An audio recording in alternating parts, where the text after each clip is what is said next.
We may have a few people still coming in, but I think that we're going to be at the maximum in a couple of moments. So thank you so much. Just to remind you, we are recording this event as we do for all of them. And Elderwerks Educational Services is a non-for-profit. We're a 501c3 corporation. And our mission is to provide older adults, seniors, and families information, referrals, and guidance for senior living, home care, and support services to help make appropriate decisions. That, of course, includes education on senior topics for community members, like many of you joining us today, as well as professionals. Our guidance will help you provide seniors the ability to stay at home well, or transition successfully to new opportunities within senior housing. Excuse me. In addition to that, there will be a survey at the end. Sorry. My apologies. There'll be a survey at the end that will pop up on your screen, and we really would appreciate your feedback to help us make our presentations even more valuable. So with that, I'm very pleased to introduce Chris Petrik. Chris is a nurse and our training specialist at Elderwerks, and she's going to present brain health today. And thank you so much to everyone for being with us. Chris, go right ahead. Thanks, Carolyn. Thanks, everyone. Welcome, everyone, on this gloomy Monday. We're gonna, just by being here today, you're gonna exercise your brain. So you all get A+ already for coming to the computer and watching this when you could be on the couch with a blanket covered up and just enjoying the you know, relaxing that we get on rainy days. So thank you for coming. My name is Chris Petrik, as Carol said. I'm a registered nurse. I am the training specialist at Elderwerks, and I have a long history in healthcare. And as a registered nurse, I worked many years at the bedside, and the last 15 years I worked in long-term care and training, director of wellness and education and training and education. My passion is dementia. So you'll see threads of that in a lot that I talk about. But today we're going to talk about brain health, and, you know, no pun intended, but I'm sure that's on everybody's mind. And here's some of our objectives that we're going to go over. I think before we go into brain health, it's really good to understand what a normal brain is and a non-normal aging brain. And so once we understand that, we can talk about some of the things that we can do to help improve our brain. We're going to talk of signs of cognitive impairment. We're going to talk about what they call the 6 pillars of brain health, something called brain plasticity, and then tips and tricks to help you keep that brain moving and keep those neurons and synapses going. So the first thing we're going to talk about is normal aging.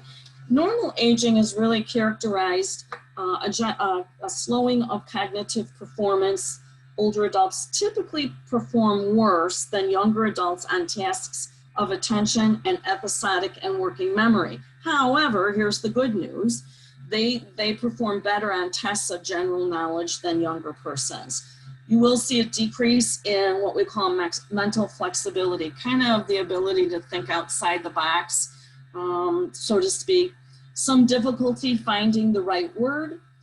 Age does not appear to negatively influence verbal fluency. So it's not like we're losing our words in normal aging. It just takes us longer to pull those up.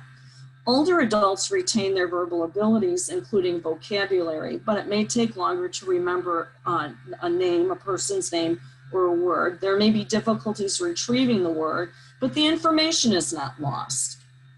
A mild decrease in short-term or working memory we may see a little change in. However, recall of past events or long-term memory remains intact. Memory is intact for current events. Older people may name our current president or discuss major events.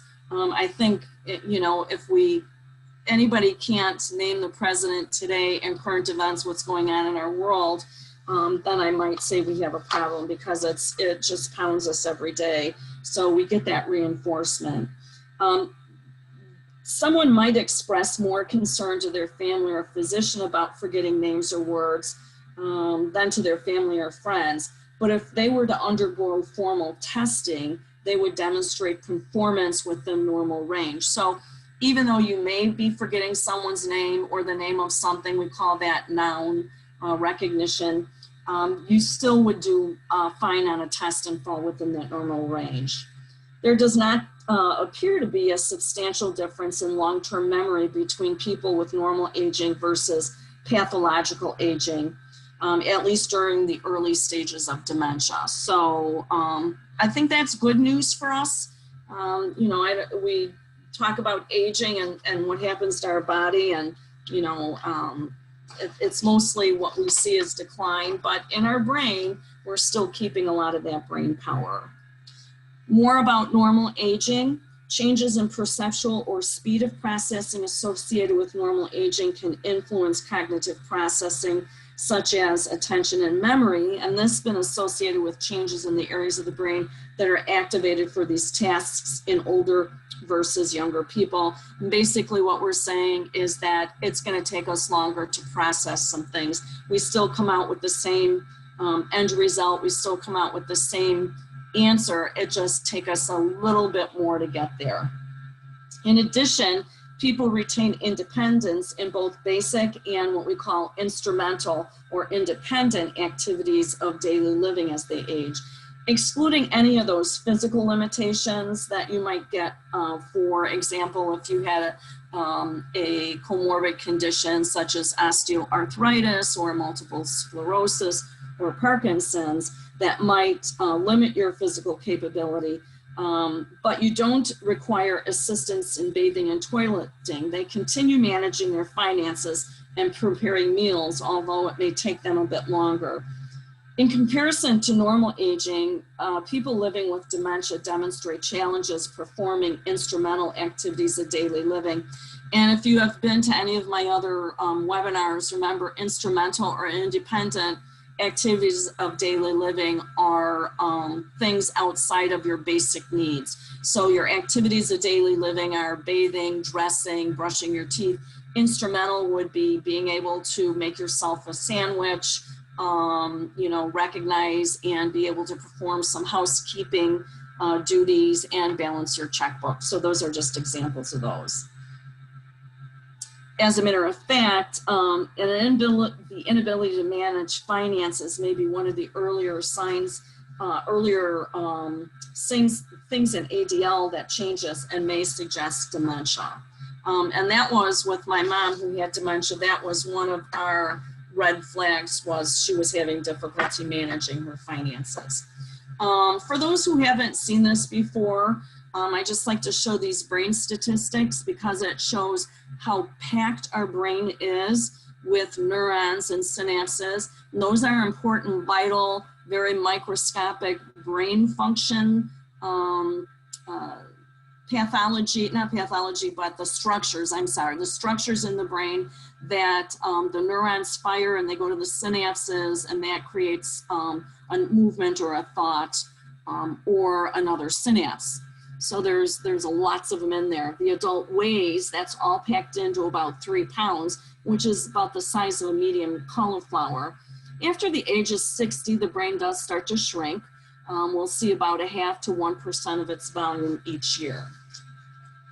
The brain has many aspects of thinking and controlling. The brain controls remembering, planning, organizing, making decisions, and much more. These cognitive abilities affect how well we do every day in our tasks and whether we can live independently. Some changes in thinking are common in people as we get older. For example, older people may have increased difficulty finding words and recalling names, like I said. They may have more problems with multitasking, mild decreases in the ability to pay attention. Aging may also bring positive cognitive, I just like to throw in the positive, cognitive changes, And that is older adults have more knowledge and insight from a lifetime of experiences. Research shows that older adults can still learn new things, create new memories, and improve vocabulary and language skills. So remember that game, I'm Not Smarter Than a Fifth Grader, and they used to have someone maybe in their 40s or 50s or 30s, and then they'd have 3 fifth graders, and that person would challenge the fifth graders, and the fifth graders always won. And that's because that memory is new to them, and it's right up in the front of their brain, so they have that recall. But the people in that middle age, that young adult to middle age, never did really well. If they called one of us older adults in, I imagine we probably would do better than, we may not be as good as the fifth grader, but our recall of that information and facts would probably be better in different from that other age category, because we do better on general knowledge. Now, again, this is not about structure of brain, but I do want to review very quickly what is involved in the brain. And in your frontal lobe, we have abstract thinking, problem solving, reasoning, motor function, emotions, expressive language, organized thoughts, remembering of facts, and starting completing tasks. In our temporal lobe, which is right here in the side of our head, that's where our speech and our hearing, auditory information is, behaviors, emotion, short-term and long-term memory, and fight or flight in the amygdala. In our parietal lobe, we have our 5 senses. Our sensory information is stored and released there, and the temperature control of our body. In our occipital lobe, which is in the back of the head, we have part of our visual system, so we see our visual information. We also have word processing, identifying, and being able to identify left from right. And there in the cerebellum, which is down here, we have balance, coordination, rhythm, and proprioception. And remember, proprioception is, if you've been to another one of my webinars, proprioception is kind of where you are in space, identifying where you are in the room, where you are in relationship to your chair. So identifying where you are in space. And I apologize if you're hearing that dinging. Tried to get it off my computer several times. I have called IT at Dell, and they can't figure it out either. Every time I get an email, it happens. So if you hear that little bell or that dinging, I apologize. Okay, let's talk about changes in the brain. Again, as people get older, changes occur in all parts of the body, including the brain. Certain parts of the brain shrink, especially those important to learning and other complex mental activities. In certain brain regions, communication between neurons, those nerve cells, can be reduced. Blood flow in the brain may also be decreased. It might be decreased just because the general aging process, but it might also be decreased because you might have a vascular or cardiac problem. You also will see inflammation, which occurs when the body responds to an injury or a disease. And changes in the brain can affect mental function, even in healthier older adults. For example, some older adults find that they don't do as well as younger people on complex memory or learning tests. What I'm giving you all the, this is the good, the bad, and the ugly, and I'm giving you the bad and the ugly first, but we're going to go into how you can, because this is what this is about, how you can kind of clean up your brain and keep it healthy and create new synapses. And giving you the bad stuff, don't get depressed. It's a rainy day and we're feeling gloomy anyways, but I'm going to be giving you some good news in a minute. There's growing evidence that the brain here's one of the good news, that the brain remains plastic. It's able to adapt to new challenges and tasks as people age. And I'll talk about brain plasticity in a minute. It is not clear, this is interesting, and it's not clear why some people think well as they get older while others. However, they're thinking one possible reason is cognitive reserve. And that is the brain's ability to work well even when some part of it is disrupted.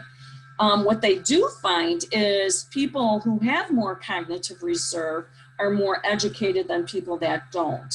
And I think it's just that brain plasticity and putting that information in your brain is kind of my guess about that. Some brain changes, like those with Alzheimer's disease, are not a normal part of aging. And if you experience any of those symptoms that are not a normal part of aging, you should talk to your physician about it. There's that old adage that says if you don't use it, you're going to lose it. And that certainly is part of that in neurons. So learning and performing new activity really results in increased connections between neurons. And again, we'll talk about that. And it's nothing complex. It's as easy as doing a crossword puzzle or doing something different than you did the day before. Performing activities repetitively reinforces those connections. And again, you may have heard me mention this before, but when I was teaching CNAs in our long-term setting, and they're guided by their tasks, unfortunately, how many people they can get up and dressed before breakfast, get them to the dining room table by a certain time. So if someone's taking too long to do something like put on their shoes or brush their teeth or button their shirt, the CNA will do it for them. Well, when we stop doing those repetitive motions, those repetitive functions, and we stop losing that motor memory, we're going to stop doing those things. So I would tell them that by doing that, they're making an invalid of that person, because if you continue to do that for them, and this is where this repetitive reinforces those connections, if you continue to do that for them, they'll lose that repetitive reinforcement, and eventually, even though you didn't have to 5 or 6 weeks ago do it for them, but you were kind of on your own schedule, now you have to. So if anybody has someone with dementia at home or an older adult they're caring for, and it may take a little longer for them to get dressed, but if they are still able to brush their teeth, still able to comb their hair, still able to button their shirt, let them do it. Because this is what you're doing for them. You're creating those repetitive reinforcements, those connections that cause those synapses to fire. Let's talk about wear and tear, because age does present a decrease in the amount of white matter and the functioning of mitochondria, which is the very smallest tissue in the brain, in our body in general. It's at a very cellular level. Various medical, genetic, environmental, and lifestyle factors can influence declines in cellular functioning. So there's different reasons people decline cellularly. Some we have control over, like our environment. Some we have, like medical, might be elevated blood pressure that we can control, but some might be genetic. I had 2 parents and they both had hypertension. So as an older adult, I am now hypertensive. If I don't take care of it, it becomes a medical issue. It causes a decrease in vascular volume in my brain, and it affects these neurons and synapses. So see how sometimes, even though it's genetic, I can take care of some of this and make sure my brain is getting enough oxygen to it. Chris, we have a question. Yes. Does shrinking occur in all brain regions somewhat evenly, or is one brain region more likely to be affected than another? Well, as we age, we tend to lose our short-term memory first, although some people don't, but many people lose their short-term memory first, and that's in the temporal lobes.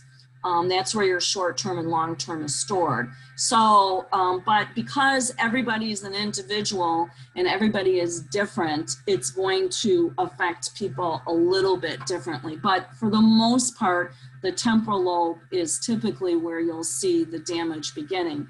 You know, when we used to have these live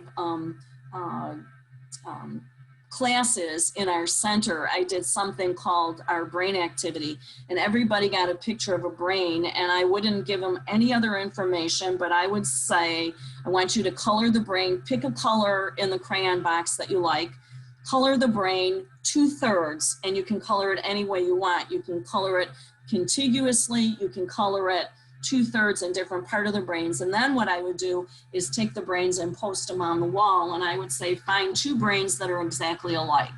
And some people would get kind of close and say, well, this brain is orange and this brain is orange.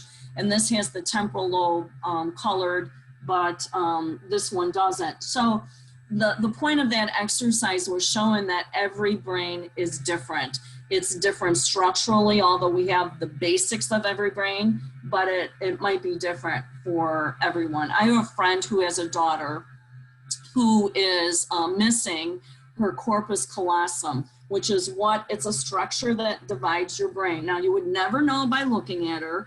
She does not look different than anybody else. But if she's going to color her brain, she's going to color it differently because she knows she's missing a part of her brain.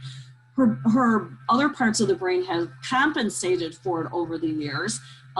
She's not going to be the chemist or the microbiologist that discovers the cure for cancer, but she is a very active young adult who works a full-time job, lives independently. And, you know, when she was young and they discovered this, and they discovered it in school because, and I'm kind of going off, but this gives you an example of the difference.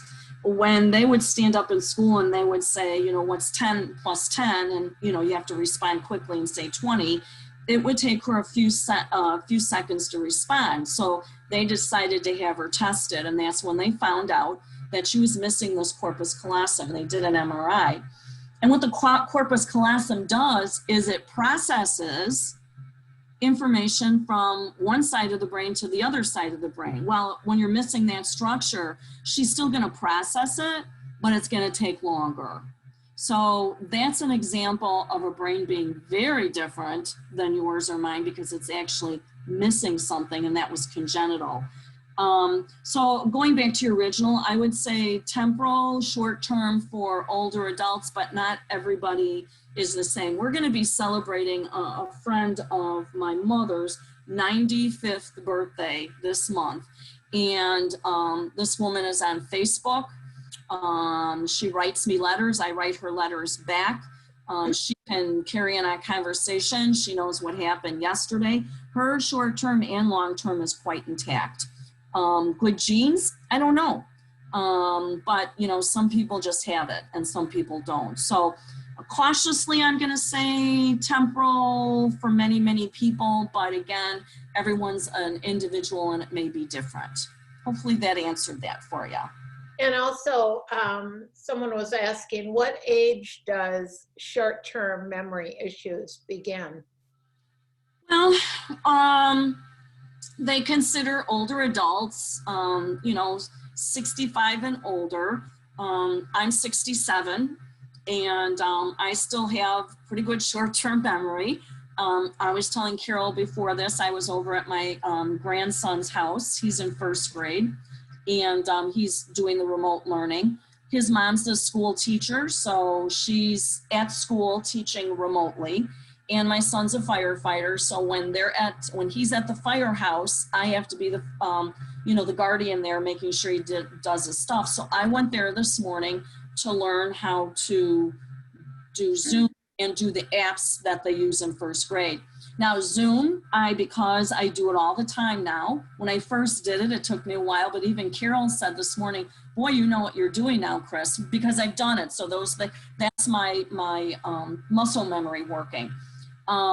But the apps I only saw once before I left because I had to get back to do this webinar at noontime. So I left there. They were having a break at 11 and I left. I will probably want to go back one more time to my grandson Leo opens up the apps just in case he forgets. But, you know, kids have great short-term memory. You know, at 7 years old, never promise them anything that you can't follow through on. So, you know, again, not to sound vague, but it really depends on the person. I don't trust that I'm going to remember all those F's because I only saw them once and there's 3 of them. So I'll go back and I'll do it one more time. And I think, you know, reinforcing it one should have it. Again, I apologize for that noise if you're hearing it. But for other people, they may, at my age, they may get it once. For someone else, you know, it might take more than twice. So again, you know, my brain is constantly working because not only am I active and I, you know, have 7 grandchildren, so I, you know, divide my time, but I also am still working. And that's one of the reasons I am still working, is to keep my brain intact and functioning whenever I do research for any of these programs.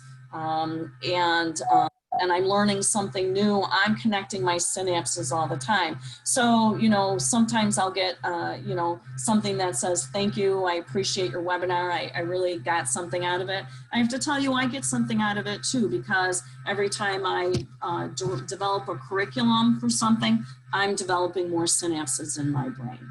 And we have a question about the difference between normal aging and pathological aging. So pathological aging means there's physical changes in your brain. For something like dementia, Alzheimer's disease, Lewy bodies, Parkinson's, you're going to see changes in the structures of the brain with those. Normal aging, you won't see, like for Alzheimer's disease, you'll see what they call plaques and tangles.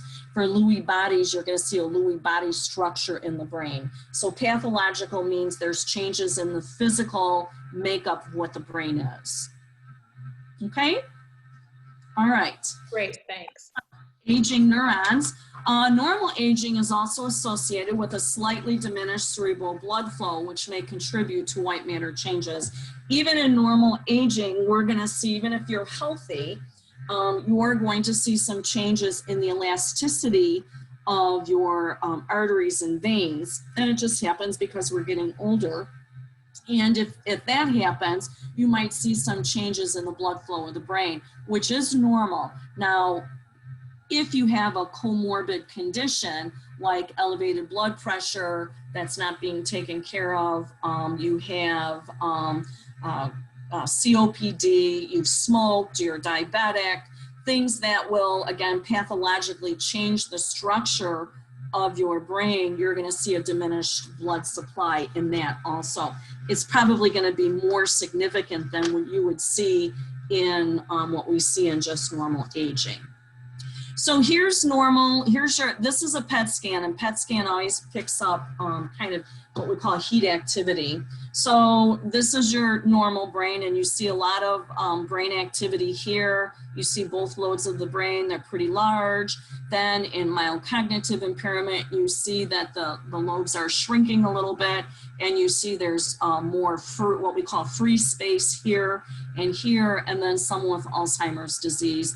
The lobes are pretty, they're significantly not apparent, and you'll see less. This represents blood flow. You're not seeing a whole lot of blood flow in that brain, okay? And I have to tell you, I would think this is at the later stages of Alzheimer's disease. Okay, so let's talk about visual perception, language skills, sensory impairment, the 5 senses. Normal aging leads to changes in all of these. We may have visual spatial difficulties. I just actually went to the eye doctor and they checked my visual fields to make sure my visual fields were intact. Because as we age, our visual fields just get narrower. We may have some auditory problems, so you may see people wearing hearing aids. And for the people out there that wear hearing aids and don't like to wear them, know that not hearing things actually causes less activity in the brain, which actually can diminish your cognition. So as much as you may not want, and I'll tell you, I wear hearing aids, they certainly are a pain in the behind with wearing masks, that's for sure. But if you're not wearing your hearing aids and you're not getting that cognitive stimulation, you're going to have some changes in your brain. So we see speech and language impairments, and then changes in taste and smell. And there's research that has noted that a change or a diminished smell in someone can be a first warning sign of Alzheimer's disease. Now, I like this little video because it shows you the pros and the cons, and it really focuses on the pros. So this is just a 2 little minute video on aging and cognitive abilities. Aging is a natural process, and with it come changes in memory. Most people associate aging with declines in cognitive performance. My mom will say she's having a senior moment when she forgets something, for example. But never fear, not all cognitive changes in adulthood are negative. Some abilities remain relatively stable, and some even improve. So let's start with the positive. Abilities that remain stable. First of all, implicit memory stays about the same across the lifespan. In other words, once you've learned to ride a bike, that procedural memory is likely to stay with you as you age, barring any brain damage or disease. Recognition memory also stays relatively stable over time, meaning that once you learn something, your ability to pick it out of a list later remains about the same whether you're 27 or 67. Now for abilities that improve. Semantic memory improves until around age 60 and only then starts declining. This means that older adults still have good verbal skills and why they make excellent crossword puzzle buddies. A related area in which older adults tend to score better than younger adults is crystallized intelligence, which involves the ability to use knowledge and experience. Since older adults have had more time to gain knowledge and experience, this pattern makes sense. And crystallized intelligence is often tested with reading comprehension and analogy tests, so older adults tend to be better at those than younger adults. Finally, older adults tend to be better at reasoning in the face of interpersonal or emotionally charged problems. Again, the theory is that with their greater experience and knowledge of these types of situations, they're more likely to have been through some similar situation and be able to draw from that experience. Of course, there are some cognitive abilities that decline as we age. Recall becomes more difficult. Although recognition is stable, it's harder for older adults than younger adults to generate responses without cues, like there are in a free recall or sometimes cued recall test. Similarly, episodic memory is impaired. Often, memories formed a long time ago will be relatively stable, but forming new episodic memories becomes more difficult as we age. Processing speed slows down as we age, so if you're watching Jeopardy with Grandma, she might know just as many answers as you do, if not more, but she'll have a harder time outputting the response within such a short period of time. Related to processing speed, divided attention becomes more difficult. As we age, it becomes increasingly harder to effectively switch our attention between tasks, so we become more easily distracted. The bottom line is that cognitive changes in adulthood aren't all negative. Although some cognitive abilities do decline, it's important to remember that in healthy older adults, some cognitive abilities will remain stable or even improve. Okay, so there were about aging is a natural process. There were about 5 things that stayed improved, and there were about 4 things that were stable, and there were about 3 things that declined. So I want you to take your right hand, put it over your left shoulder, and pat yourself on the back, because we're doing pretty good then. I think we're doing pretty darn good, that we still have more that we can do and things that we cannot do. So let's talk about, backspace there. We're going to talk about cognitive changes in normal aging. Again, just to review, stable or improving is functional language, simple attention span, knowledge of general facts, everyday problem solving skills, and then declining would be word retrieval efficiency, learning and memory, executive function. And remember, executive function can be very minor, like it's raining today, so I better take an umbrella when I leave my car, to paying your bills.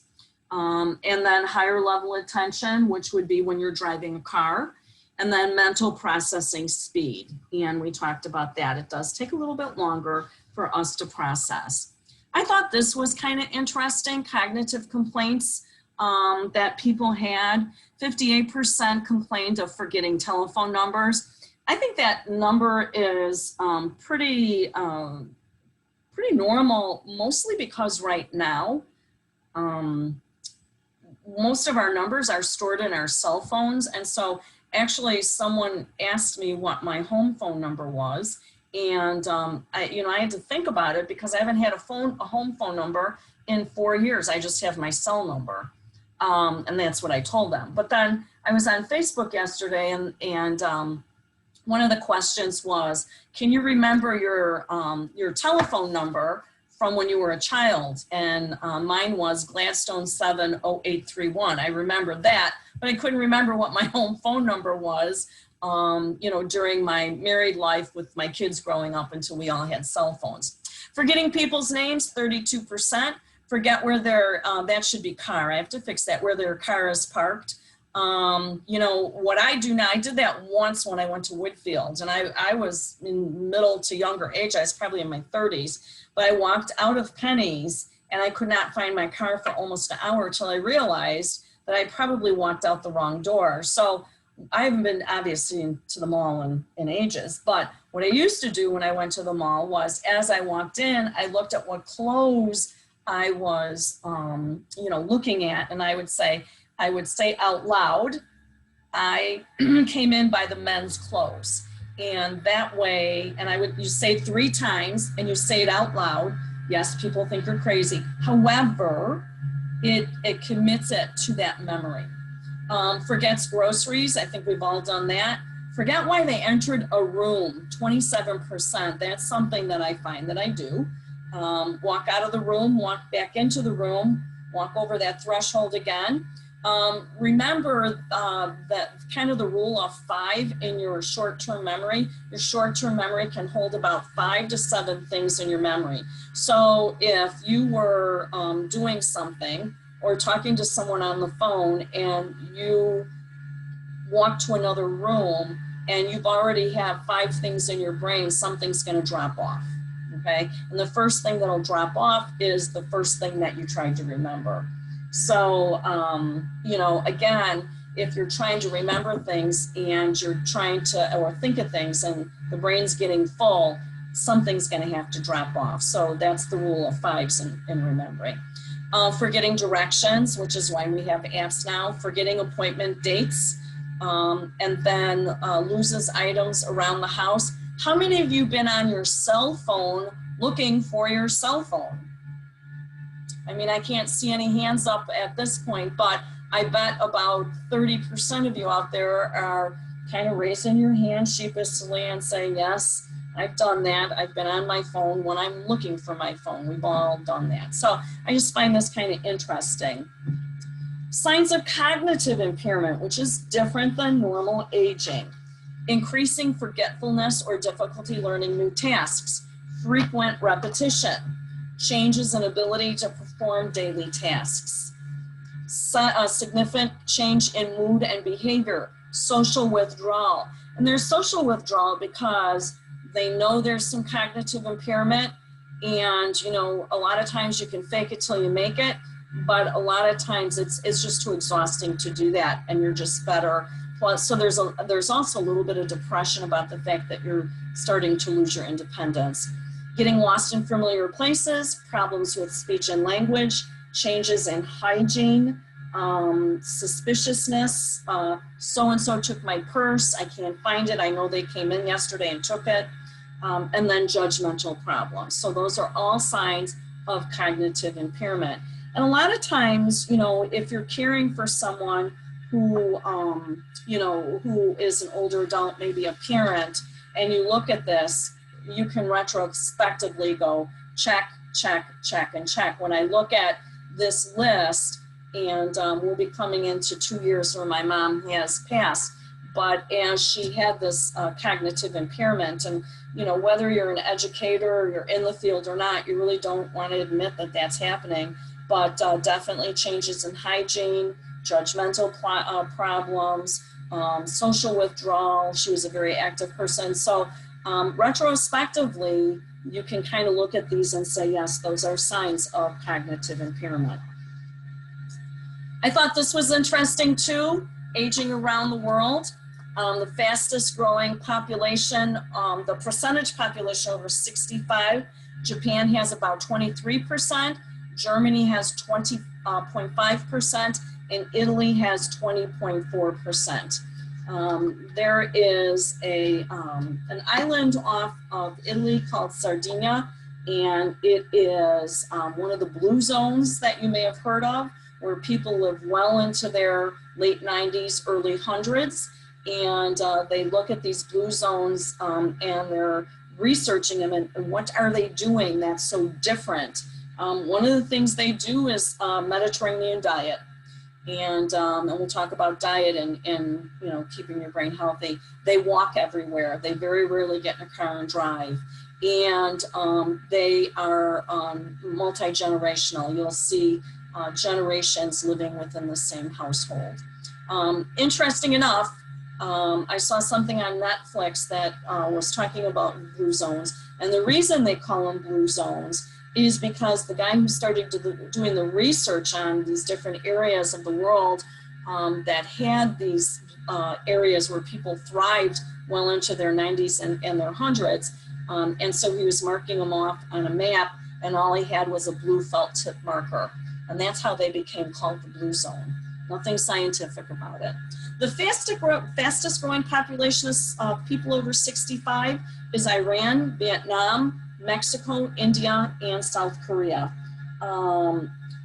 While whole societies are being affected in major economic and social ways in countries where the population is aging, the challenge for aging really is the individuals is to reduce their rate of decline.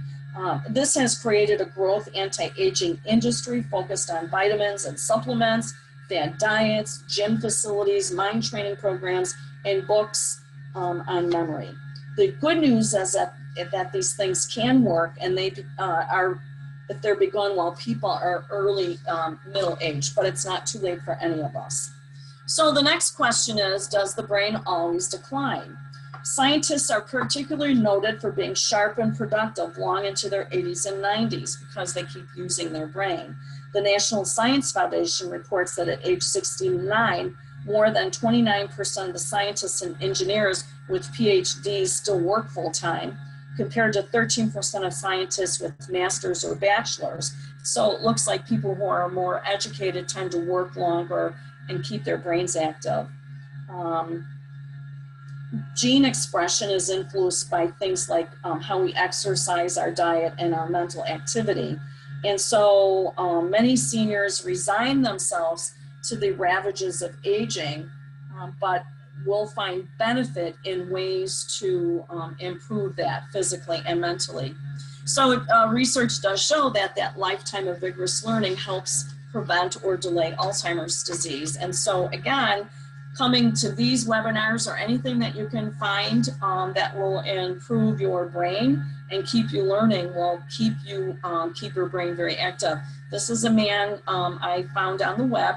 He's 95 and he graduated from college with his bachelor's in science. All right, so what is neuroplasticity? It's the ability of the brain to form new connections and pathways and change how its circuits are wired. Neurogenesis is the even more amazing ability of the brain to grow new neurons. So how can we build our brain? How can we create more neuroplasticity? Plasticity? How can we keep our brain healthy? There's lots of things that we can do. And this is called the 6 pillars of brain health. So here it is. We have regular exercise, social engagement, healthy diet, mental stimulation, quality sleep, and stress management. And we're going to talk about all of those. So let's talk about mental fitness first. How do you keep your brain mentally fit, or how do you keep your brain going? Is you do exercises. You can do this by learning to play a musical instrument, playing Scrabble, doing crossword puzzles, interacting with others. They find people who are social. And even if you're an introvert and you go to social gatherings, you're stimulating those connections in your brain. Starting a new hobby, learning a foreign language, volunteering, staying informed about world events, taking classes, and like I said, socializing. You don't have to go out and buy anything big to stimulate your brain. It's right there, it's on the web. You have computers, you have books, you have libraries, you have senior centers, you have multiple opportunities to volunteer. So again, exercising your brain is going to be pretty easy. Can you learn a musical instrument? I have a friend who's 74, and when she retired, she started taking piano lessons. Is she gonna be the next Beethoven? No, but she's connecting brain cells, and she enjoys piano music, and she's always wanted to learn, but she was a nurse who lost her husband at 40 and had 3 boys to raise, and she worked every possible shift at the hospital she could to make ends meet, and she never had time for the pleasure of learning to play piano, so she's learning it now. Here's a little memory game, so I want you to pay attention to this. It's a 2-minute memory test, and this is how you can exercise your brain.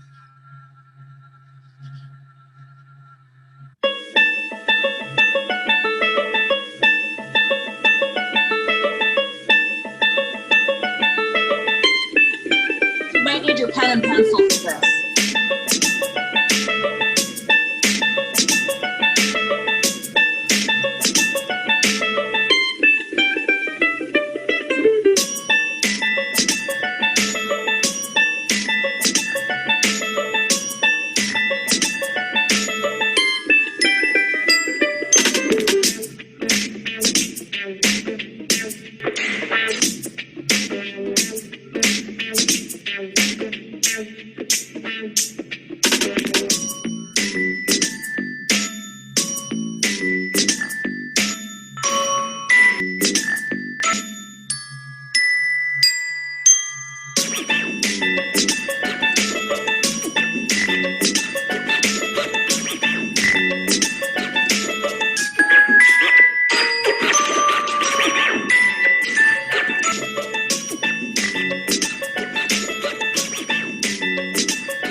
So let me just go back to that a minute and put a stop here.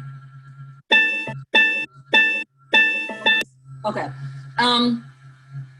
So how many of you did great and how many of you did okay? You know, I did it once, and then I'm going to do this again, but I'm going to turn the music off. I found the music very distracting. And maybe that's my issue with multitasking. I was always a very good multitasker, but I find that music, I didn't like the tone of it. It was annoying. So you may want to flip your paper over, and we're going to do it again, and I'm going to turn the volume down. And let's see how well, if you improve it all. Let's see if it works for you.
Okay.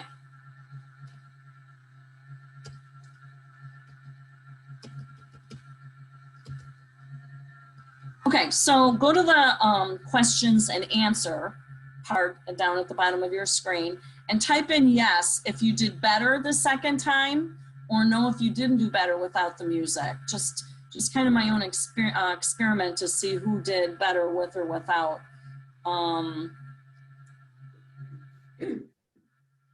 So Colette and Lizzie both did better. Denise, Vaseem better.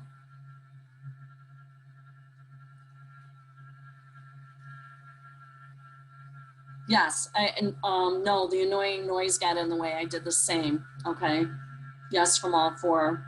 Yes, because I knew the questions. So you have good short-term memory, Terry, but you also knew what to look for. Yeah, I think sometimes, you know, to me what that showed was sometimes, you know, that old thing. Remember, if you've ever been driving in a car and you're looking for a certain street, or you're trying to figure out your directions, and you turn down the radio, and like that's supposed to help you, but it really does, because it dismisses one of the chatter in your brain. And so I think with that, it was the same thing. That was exercising your brain. It's as simple as that. Let's talk about healthy diet real quick.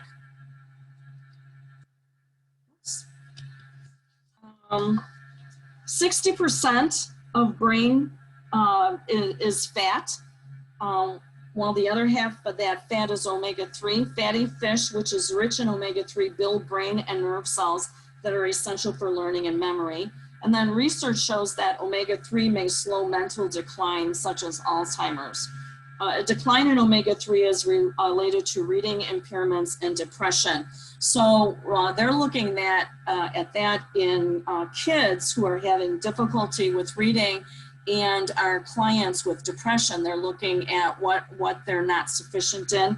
And one of the things that they're telling them to increase in their diet is their omega-3. Here's some good news that coffee has been proven to improve alertness. Well, we knew that, but it blocks the release of a chemical that makes you sleepy. So it also improves a mood release of the feel-good neurotransmitter serotonin. So keep drinking your coffee.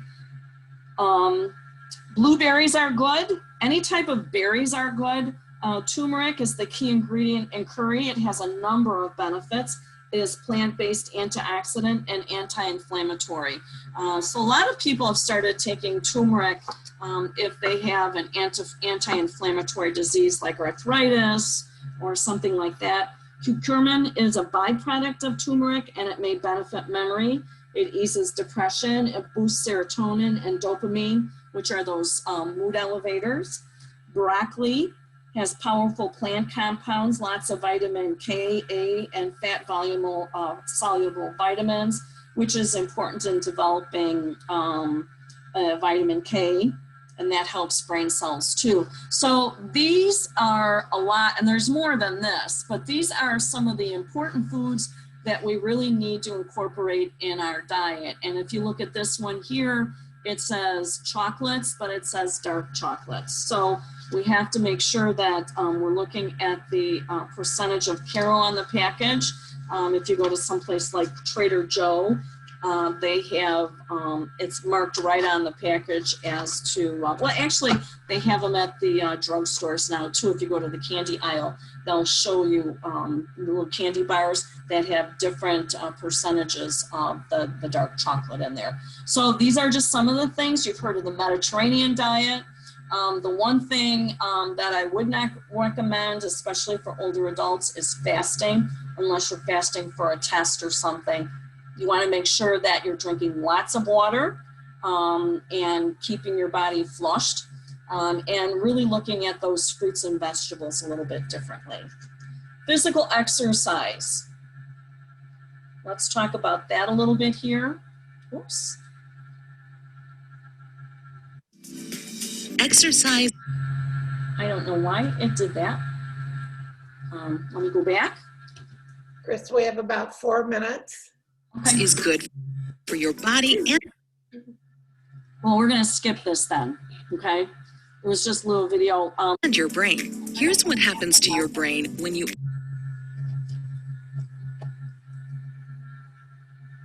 Okay, let's talk about physical exercise. It increases your heart rate, pumps more oxygen to your brain. It also helps with those good hormones, the serotonin and the dopamine. And that in itself helps promote brain plasticity, and it stimulates those new connections. This is a PET scan of a brain after sitting quietly. So you see no brain activity on that. And then you see a lot of brain activity after a 20-minute walk. If you have a problem walking for 30 minutes at a time or 60 minutes at a time, break it up into 3 10-minute walks. It's really not, you know, at some point in our life, it's not about getting that heart rate up, but it's keeping your body moving, creating new brain cells. So break it up into 10-minute segments if that's what you need to do. You also need to stop and relax. It's really important for your body to rest. And one of the things that we can do for that is something called mindful meditation. We have found that people who meditate on a regular basis have changes in their gray matter volume. It really reduces the activity in the me center of the brain. It enhances connectivity, so there's your brain plasticity. Mindful meditation can be done anywhere. It can be, you know, sitting in a car in between stoplights, just taking a deep breath and relaxing, getting your body oxygenated and blowing it away. Doing it first thing in the morning before you even look at your phone or your calendar. Take a few deep breaths and blow it out and think positive thoughts, positive affirmations. Or for some people, they like to do it at the end of the day because it gets them into that relaxed state for sleeping. Social interaction, extremely important. This is something we've all been missing during this pandemic, but staying connected through Zoom and FaceTime is extremely important. It's just that physical contact is something that we're missing right now, but still getting out there and talking with people that you can feel connected with is will connect those brain cells in your brain. So here's something that you can do, memory strategies for adults.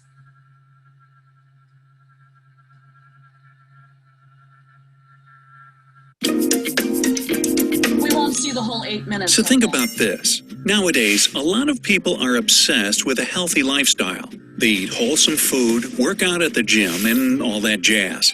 But they tend to forget that our brain needs exercise too, especially if you've started having memory lapses more often. What did I just say? Oh yeah. So if people keep saying you have the memory of a goldfish, don't fret. Just try these simple brain exercises to help you out. Number 1, read books aloud. In 2017, the University of Waterloo conducted an experiment where they asked 95 participants to read silently, listen to someone else read, listen to a recording of themselves reading, and read out loud in real time. Later, participants were required to repeat words they read. It turned out the word recall was greatest in the group that read aloud to themselves. When you speak and hear yourself speaking at the same time, it helps the brain to store the information. You can practice this exercise with your friend or a child. Also, you can try to switch to audiobooks. Listening to them engages the imagination and brain regions in a different way than silent reading.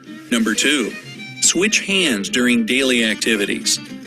Only 1% of the world doesn't have a dominant hand.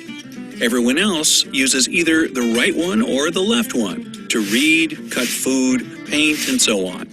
But if you try to switch to your other hand, it'll strengthen neural connections in your brain, making your mind and memory sharper. Use your opposite hand while brushing your teeth, cleaning, or washing the dishes. But hey, please don't try this exercise while you're driving or doing brain surgery. It might seem really hard the first time you do it, but it'll give your brain the perfect kind of stimulation by adjusting. Just keep practicing this exercise regularly. Number 3, elevate your heart rate 3 times a week. Regular aerobic exercise may increase the size of the hippocampus. No, that's not the University of Hippo. It's the part of the brain responsible for transforming information into new memories. A study published in 2011 backs up the idea about the positive impact working out has on our memory. According to it, aerobic exercises that pump up your heart rate help the brain store long-term memories. But even if breaking a sweat at the gym isn't exactly your thing, you can just take a brisk walk for 20 minutes 3 times a week and still get the same effect. 4. Eat with chopsticks. It's one of the most effective ways to make your brain perform better. And here's how it works. Using chopsticks grows new dendrites, which are extensions of nerve cells. They help to transmit impulses from cell to cell. This means that these dendrites have a positive impact on communication between brain cells. What's more, involving the concentrated areas of nerve cells in your fingertips in this activity boosts the circulation in the brain. And as a bonus, switching to chopsticks improves your digestion and helps control calorie intake. Because it's so hard. Number 5, wear earplugs. Blocking a major sensory route by wearing plugs helps revive the way our brain functions.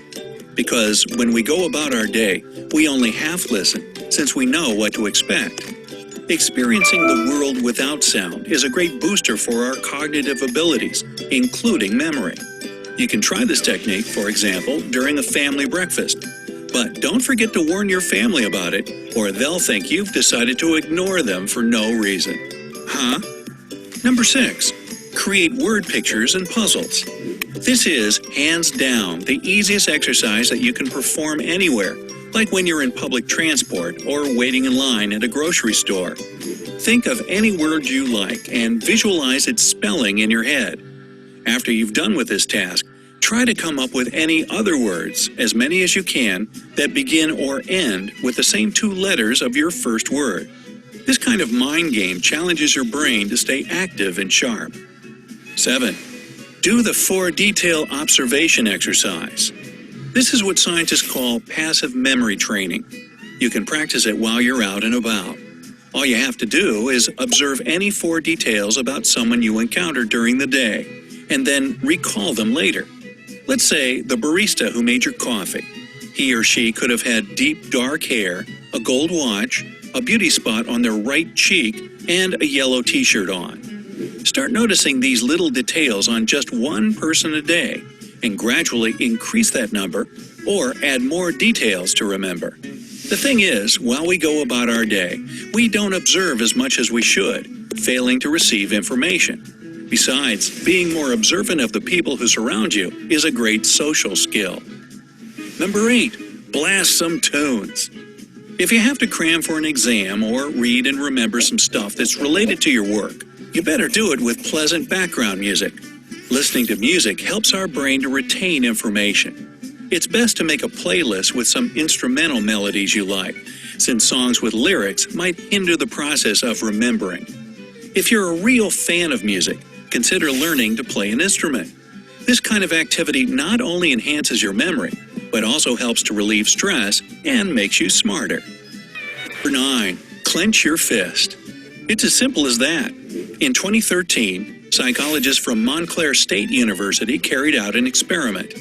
Their findings suggest that clenching the right hand for 90 seconds helps in memory formation. If you do the same with your left hand, it can improve your memory recall. In the mentioned experiment, 50 adults were asked to remember words from a long list. The word recall was higher for those participants who carried out these movements. The researchers believe that clenching a fist triggers specific brain regions responsible for memory processing. Number 10, doodle. Remember how you sometimes started to sketch during a school lesson? Turns out doing this helps you store the information you hear. And in 2009, researchers from Cambridge decided to prove it. A group of 40 participants were asked to listen to a recorded tape that described a short story about a party. Also, half of the participants were told to doodle whatever they wanted on a piece of paper while listening to the tape. After the listening was over, all 40 members of the experiment had to remember the names of people and places mentioned in the story. The doodlers recalled 29% more information than those who didn't draw. Researchers explain these results by the fact that when we listen to something, we tend to daydream, and daydreaming distracts us from grasping the information. A simple task like doodling is efficient enough to stop the daydreaming, making us more perceptive of audial information. Number 11, have a good laugh. This is my favorite one. If you keep forgetting where you've put your keys or phone, maybe all you need is a short giggle sesh. At least this is what the results of a 2012 experiment carried out at Loma Linda University suggest. Researchers had two groups of participants with an average age of 74. The first group had to watch a 20-minute comedy. The other one, humorless video. Laughter helps lower levels of cortisol, the stress hormone which can have a negative impact on the University of Hippocampus. And as I've already told you, this part of the brain plays an important role in the process of retaining information. So that's our, those are 11 ways for memory strategies. We ran out of time and we're a little over, but I do want to show you real quick. These are just other ways that you can, help develop your brain a little bit more. And this is just a grid with letters in it and creating different words out of that, I'm sorry. And then this is an alphabet game that we play, and it is finding a city in the United States that begins with that letter. So again, just different ways to do that. So there's a lot of ways to keep your brain healthy. Again, they're not expensive. They're there for you. You can go out on the web, and there are things that you can do for free. There's other programs that you can pay for. So again, thank you very much for joining me today. And hopefully you got some ideas on how to keep your brain healthy. Have a good day. Chris, thanks so much. And you will be getting a brief overview. If you would respond to our survey, we'd appreciate it. And thanks so much for supporting Elderwerks. Thank you, Chris. Thank you.